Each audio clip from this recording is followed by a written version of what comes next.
And what's going on? This is PKJ coming to you from New Perspective Christian Church.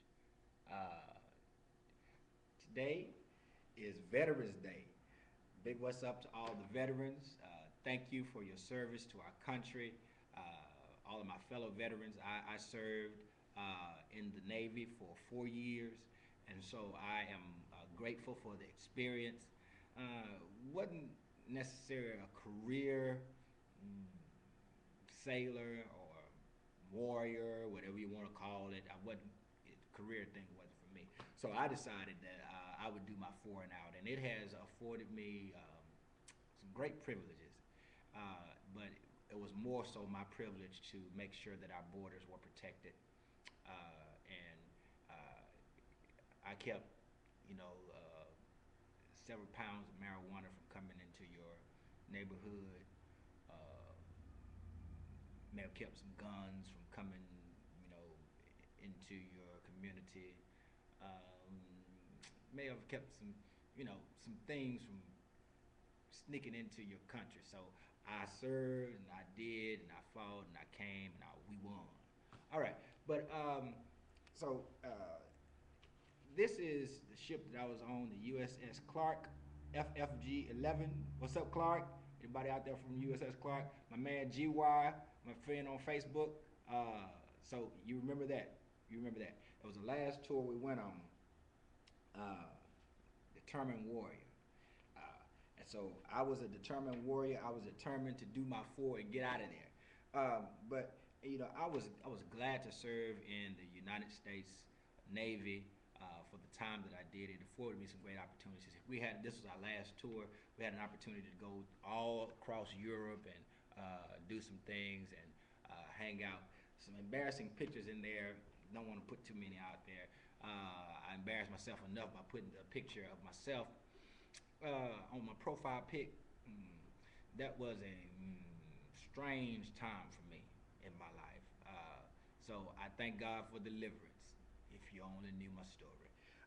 But just wanted to let you know that today also is Throwback Thursday. Throwback Thursday. We'll be doing this every Thursday.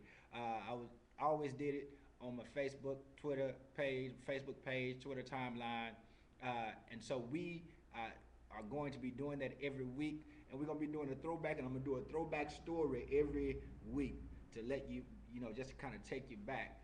So just remember some things from my childhood. Now, I'll be relating mostly to those who grew up in the 70s, 80s. I might kind of throw some things in there for people who grew up in the 60s, kind of go a little way back because, I'm an old soul anyway, because I grew up listening to old music and blues and all that stuff. So I may take a little back a little bit, just a little bit more.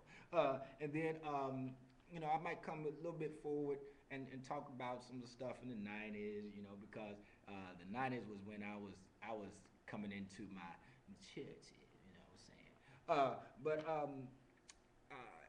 wanted to tell you a story. This is when I was in boot camp. Now, you see this guy here. If you look real close, he kind of looks like me. All right. Now, we all had to get our heads shaved when we got into boot camp, and so if you shaved our heads, we looked like I was just a little bit taller than him. Now, the tripped out part about it is that his last name was James, my last name was Jones. Now, one particular Sundays were always kind of chill, unless, we just cut the food and acted up and they would drive us. And so it was always pretty chill. And so when one particular Sunday, I wanted to go to church. I was always a church, but now I was crazy. I was crazy as hell, literally. I was crazy, but I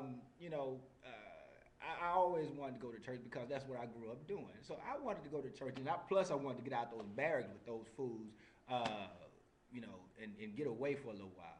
So I was on my way to church, and you can't just walk across, the campus or the base without permission or without a permission slip, and I was the only one who wanted to go to the campus over to the church that particular Sunday.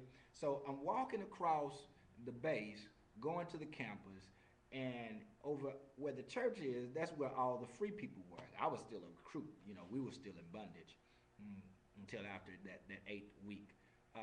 So I'm walking over, and I did not have a permission slip or anything that says that I had the ability to go to church. So I'm on my way to church, and I was stopped by a warrant officer. A warrant officer was a person who had already topped the ranks of enlisted, and now he is between an enlisted and an officer. So he's been in a long time. He's been in about 40, 50 years. He just don't want to go home yet. Maybe his wife getting on their nerve. He don't want to go home yet.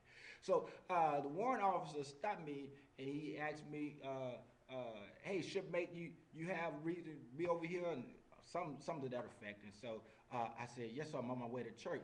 And so he said, what's your name, shipmate? And so he took my name. He said, go ahead, go to church, but then go right back to your barracks. So I went to church, went back to my barracks.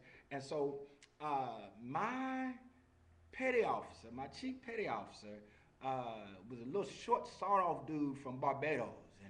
And remember I told you the guy that kind of looked like me, his name was James, my name was Jones. And so, there was that confusion. And so he came in and he said, James, get over here, front and center. Little Barbados accent. He said, I hear you went to church and you did not have a pass. I don't have a problem with you going to church, but you're supposed to have a pass. And so he's fussing them all in his face and everything, all in his face. And so, as he's in his face and he's talking to him, and James is trying to explain that it wasn't him, but then he says, drop.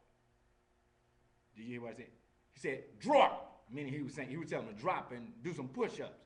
And so James knew that it was me, but me and James, we had kind of developed a relationship by that time, and we were cool and everything, and so he didn't tell on me. He just went ahead and did the 50. I was standing over there, and I wanted to say something, but I didn't want this dude to be all up in my face and stuff. I didn't want to do no push-ups. I was tired. I churched all afternoon, whatever. Tired. I didn't want to do no push-ups. And so James is doing push-ups, and he's not tripping about anything. After he did the push-ups, I just went to him and said, hey, man, I appreciate you taking it up for me. He said, it's all right, man. He said, don't worry about it. And so James had to drop and do 50 push-ups because of a mistake that I made. Now, watch this. I was on my way to church, was stopped by the warrant officer, got in trouble, doing something wrong, but when I got back, found out that the warrant officer had snitched on me, and then here comes my enemy, the chief petty officer, the man who's over us, and he says, drop and give me 50, and he was talking to James, but it was meant for Jones. Scripture says in Romans 5 and 8, in that while we were yet sinners, Christ died for us. Let me tell you something. Jesus dropped and gave 50 for you, because the Bible teaches us that he was beaten with 50 lashes. Jesus dropped and gave 50 for you. And so I want you to always remember that when it should have been you, Jesus took the penalty for what you should have been penalized for. So don't ever forget that. So if you don't know Jesus, you need to get to know Jesus, because whatever you did wrong, he's already paid the price for it. Hey, this is PKJ, Helen Jones' second son, saying life is too short to play games. So keep it real. We out. Deuces. Try and find how to stop this. I'm going to get better at it this time.